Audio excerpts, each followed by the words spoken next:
एक माँ अपनी सुंदर बेटी को लेकर पहाड़ पर इलाज के लिए जा रही थी। रास्ते में उसे पहाड़ से आया एक छोटा भिक्षु मिला। छोटे भिक्षु ने लड़की को बस एक नजर देखा और उसे पसंद करने लगा। नाव में बैठते समय लड़की गलती से अपना संतुलन खो बैठी और छोटे भिक्षु की गोद में गिर गई। लड़की ने ज्यादा नहीं सोचा, इसे सामान्य शारीरिक संपर्क माना, लेकिन इससे छोटे भिक्षु के मन में और भी गलत विचार आने लगे। माँ बेटी इस बार पहाड़ पर एक बूढ़े भिक्षु से इलाज कराने आई थी। सभी जांचों में बेटी को कोई बीमारी नहीं, पर वह हमेशा कमजोर दिखती है। महिला ने साधु से पूछा, क्या वह ठीक होगी? बूढ़े भिक्षु ने कहा, उसे पहाड़ में कुछ दिन शांत रहना होगा। महिला ने बूढ़े भिक्षु से बेटी का ध्यान रखने को कहा और नीचे उतर गई। छोटे भिक्षु ने लड़की को कपड़े बदलते देखा, जिससे वह उसके शरीर के प्रति और जिज्ञासु हो गया। लड़की सो रही थी। छोटे भिक्षु को ठंड लगने का डर था, तो वह कंबल लाया और उसे ओढ़ा दिया, पर छोटे भिक्षु ने अपनी एकाग्रता को कम आंका था। लड़की की मनमोहक काया देख छोटे भिक्षु के मन में कल्पनाएं उमड़ी और उसका हाथ अनजाने में रजाई की ओर बढ़ा। जल्द ही लड़की जाग गई और उसे जोरदार थप्पड़ मारा। छोटा भिक्षु डरकर एक कोने में घुटनों के बल बैठकर पश्चाताप करने लगा। लड़की को उस पर दया आ गई। उसने भिक्षु का चेहरा सहलाते हुए पूछा कि क्या उसे दर्द हो रहा है। जब लड़की नदी में मछली पकड़ रही थी, छोटा भिक्षु अभी भी उसी के बारे में सोच रहा था। वह चुपचाप एक चट्टान पर चढ़कर झांकने लगा, पर ज्यादा करीब आने से सीधे नीचे गिर गया। लड़की चौंक गई और जब उसने देखा कि गिरने वाला छोटा भिक्षु था, तो वह समझ गई कि वह फिर कुछ शरारत करने की सोच रहा होगा। और सच में भिक्षु ने पहले एक छोटी मछली पकड़ी और लड़की के हाथ में रख दी। फिर लड़की के गालों को सहलाने के लिए हाथ बढ़ाया और उसका हाथ हमेशा शरारती ढंग से नीचे की ओर बढ़ता रहा।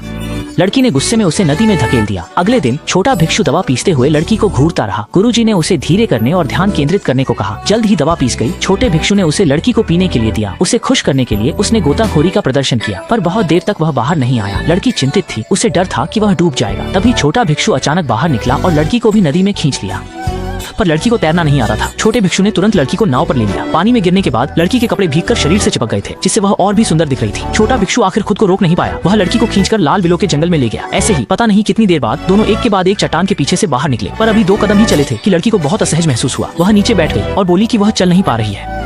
छोटा भिक्षु तुरंत लड़की को पीठ पर लेकर वापस चला गया। रात में जब गुरु सो गए, लड़की ने छोटे भिक्षु को देखकर मुस्कुराया। छोटा भिक्षु उत्साहित होकर उसके पास रेंगता हुआ गया और चुपके से लड़की की रजाई में घुसकर उससे लिपट गया। दिन बीतते गए और दोनों का रिश्ता गहरा होता गया। वे अक्सर साथ में खेलते कूदते थे। छोटे भिक्षु ने पकड़े हुए टिड्डे को लड़की के कंधे पर रख दिया। लड़की डरकर उछल पड़ी और उठकर भाग गई। दोनों साथ में हंसते बोलते रहते थे। बूढ़े को पता था लड़की ठीक हो रही थी। छोटे ने पूछा, ठीक हुई? लड़की ने खुशी से कहा, सब ठीक हो गया है, पर छोटा भिक्षु उसे जाने नहीं देना चाहता था। रात में दोनों चुपके से बाहर निकल गए और नाव चलाकर पेड़ के नीचे आ गए। अगले दिन गुरुजी जागे तो देखा कि छोटा भिक्षु और लड़की नंगे नाव में लेटे थे। बूढ़े भिक्षु ने यह देख तुरंत नाव का टाट निकाल दिया। ठंडा पानी नाव में तेजी से भर गया। जल्द ही दोनों ठंड से जाग उठे। छोटा भिक्षु गुरुजी के सामने घुटनों के बल बैठ गया और उनसे क्षमा मांगी। बूढ़े भिक्षु ने छोटे भिक्षु को नहीं डांटा, क्योंकि लड़की को उसी ने ठीक किया था। उन्होंने उसे भेजने का फैसला किया, पर छोटा भिक्षु उसे छोड़ना नहीं चाहता था। जब वह पीछा करने निकला, लड़की दूर जा चुकी थी। उसने अनिच्छा से पीछे मुड़कर देखा, पर फिर भी नीचे जाने का फैसला किया। लड़की के जाने के बाद छोटा भिक्षु हर रात सो नहीं पाता था। अंततः उसने चुपके से नीचे जाकर लड़की को ढूंढने का फैसला किया। 10 साल बाद गुरुजी ने अखबार में पढ़ा कि छोटे भिक्षु ने अपनी पत्नी को मार डाला और वह भगोड़ा बन गया। जल्द ही वह यहीं भागकर वापस आ गया। छोटे भिक्षु ने शिकायत की कि उसकी पत्नी ने उसे छोड़ दिया था, जिससे वह गुस्से में चाकू से लकड़ी पर वार करता रहा। तभी पुलिस आ गई। बंदूक तानकर उसे हथियार डालने को कहा। छोटा भिक्षु पकड़ा नहीं जाना चाहता था। उसने चाकू कसकर पकड़ रखा था। गुरुजी के समझाने पर छोटे भिक्षु को अपनी गलती का एहसास हुआ, तो पुलिस उसे जेल ले गई।